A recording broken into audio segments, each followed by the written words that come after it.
All right. Welcome to our study of the book of Romans.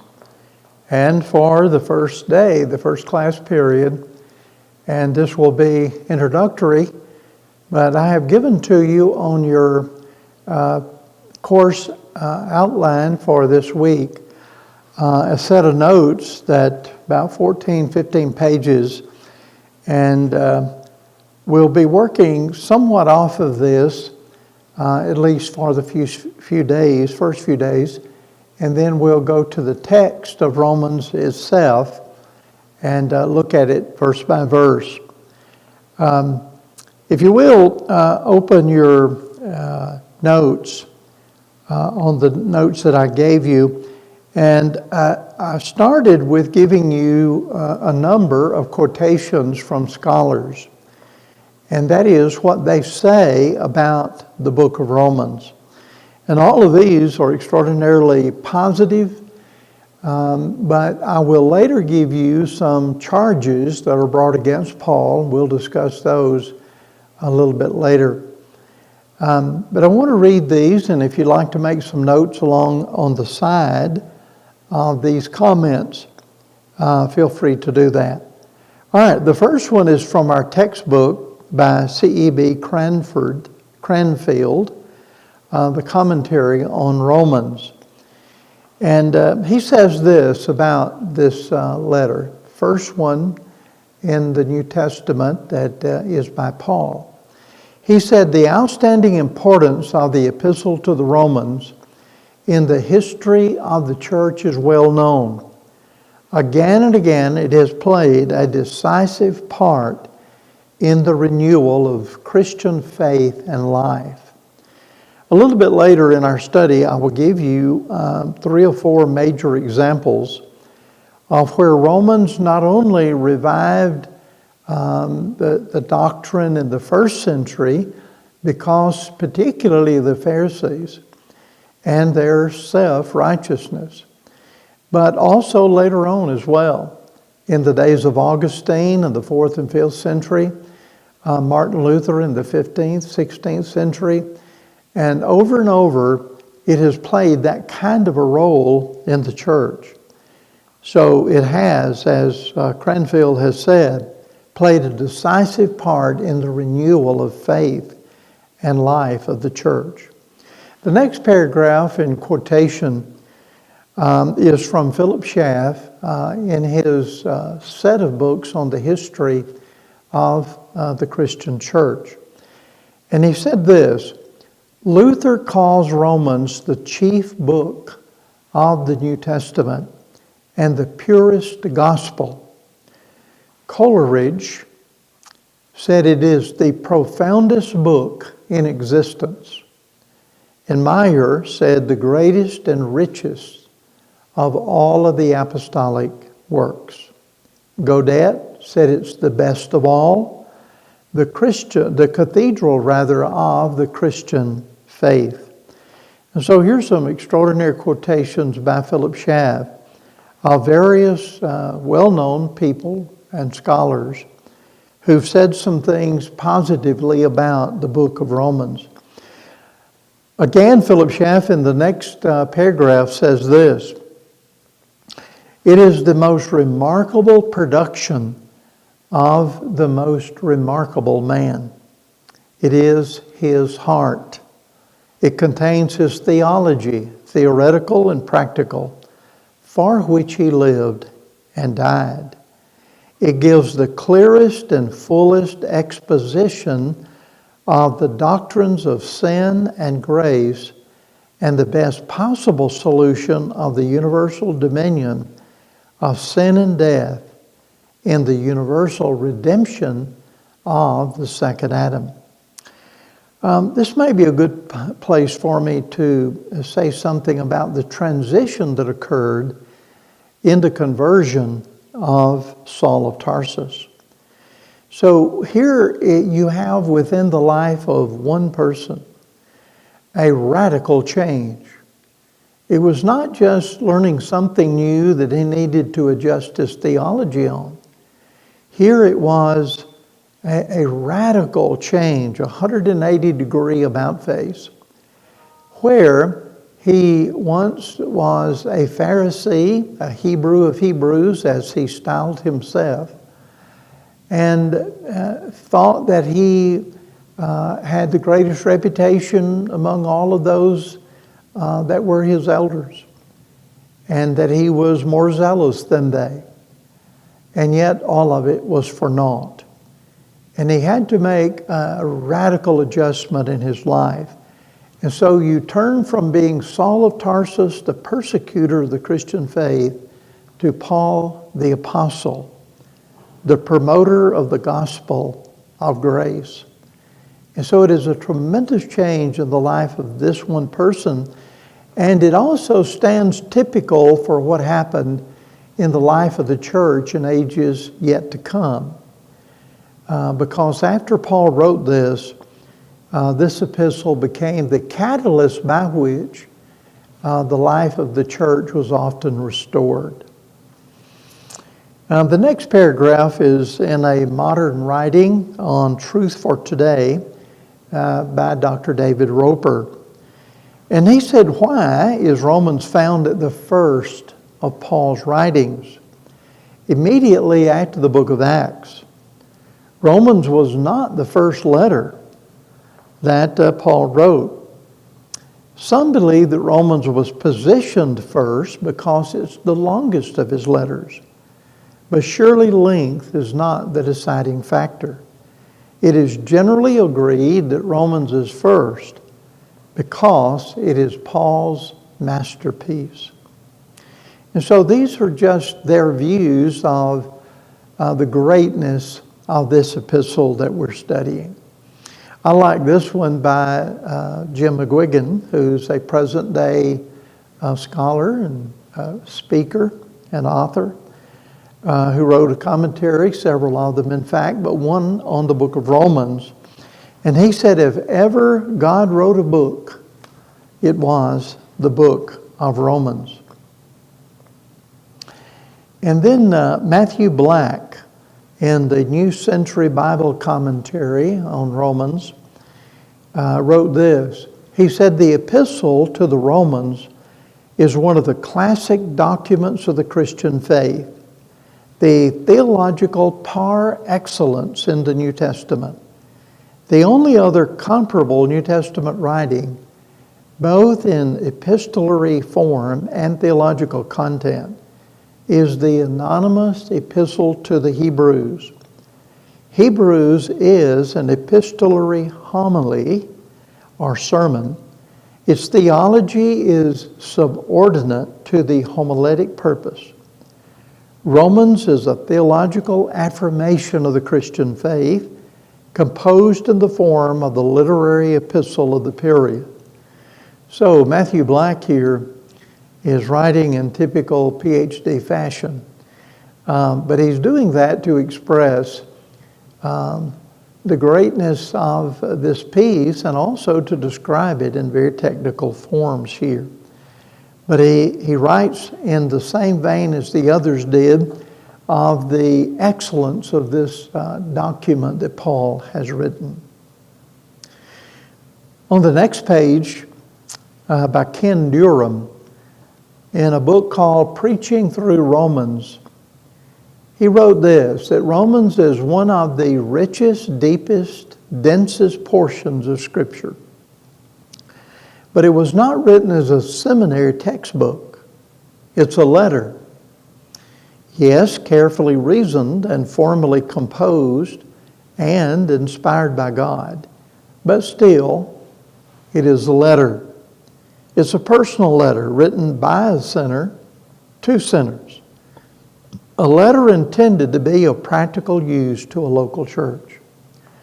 Well, remember that even though it is a letter, Paul was not known by the Roman church.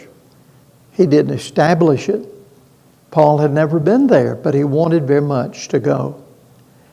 And yet it is in the form, literary form, of a letter.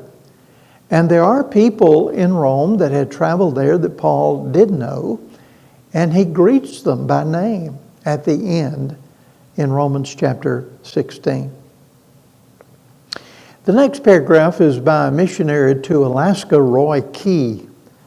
And he wrote this as far back as 1946, almost 80 years ago. And he said, "I say this thoughtfully. The man who does not know what the righteousness of God is cannot really appreciate the gospel or the grace of God." Now that was a powerful statement when Roy Key wrote that, and it was copied in, the whole letter was copied in the Gospel Advocate in that day in Tennessee. But this is an extraordinary statement because Romans has a great deal to say about describing the righteousness of God and how that the law and prophets did not detail that. They could not have written about it because it had not yet been revealed. But the righteousness of God is something that is expressed in the New Testament. So all of these are thoughtful, thought-provoking statements by various people and various scholars in their view of Romans. A professor that I had at Harding Graduate School in Memphis is Dr. Oster, Rick Oster. And in a short sentence, he says something very powerful. He says, Romans has a theology that keeps a movement from becoming a monument. And that's a very meaningful statement. What you don't want to do is what high school students and teachers do in chemistry when they are dissecting frogs. And they've injected the frog and put it to death. And then they put it in a jar of formaldehyde. So what we do not want to become as a church or as individual Christians is a formaldehyde Christian. You don't want to think that you've already arrived, that you already know all that you need to know, and that you just don't need to be challenged anymore, especially by a book like Romans. And what Dr. Oster is saying is that Romans keeps the church from becoming a monument. And it helps us to continue to be a movement in the right direction. Well, I'll stop there. There are one or two other comments that are made on your page there. And I'll stop and let you read those and think about them. I think this is sufficient, though, to cue you in on what we're going to do a little bit later in the process of studying textually this letter. And one of those is that there have been severe accusations made against Paul. But I want you to know from the very beginning how important this letter is. Disregarding the fact that there have been serious allegations against Paul, which have proven to be false, by the way. They were just that, accusations. And we should not fall to those. There was one student in Romans class who said several semesters ago now, but he said he had no idea that Romans was this important. And it was after we read these kind of comments that were so very positive and showing the significance in the eyes of so many scholars. And the effect now that it has had for 2,000 years, and by the way, it continues to have that effect. And don't shy away from reading it because it's challenging. No more so than you would any other book of the Bible. You certainly shouldn't turn away from Revelation, for example. Just because it is different in its style doesn't mean it's incomprehensible. It was intended to be read and understood. Paul even wrote to the Ephesians in chapter 3, verse 4, when you read, you may understand my knowledge in the mystery of Christ. So Paul wrote this with the intention of us reading it and understanding it. I'd like to say a few things just as we're getting started in the class, and I'd like to say a few things about the theme of Romans. Most scholars will point to verses 16 and 17 as the thematic verse. And it says this, I'm not ashamed of the gospel of Christ, for it is the power of God unto salvation to everyone who believes, to the Jew first, and also to the Greek.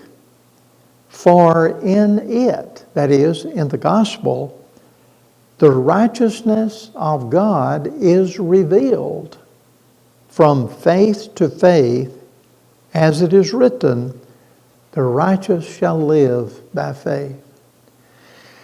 Well, it is true that scholars point to this passage as being central to understanding what Paul is writing about. I'd like to say a few things about what a theme passage means. Most scholars recognize John 3, verse 16 as the theme of the Bible. For God so loved the world that he gave his only begotten Son, that whosoever believes in him should not perish, but have everlasting life.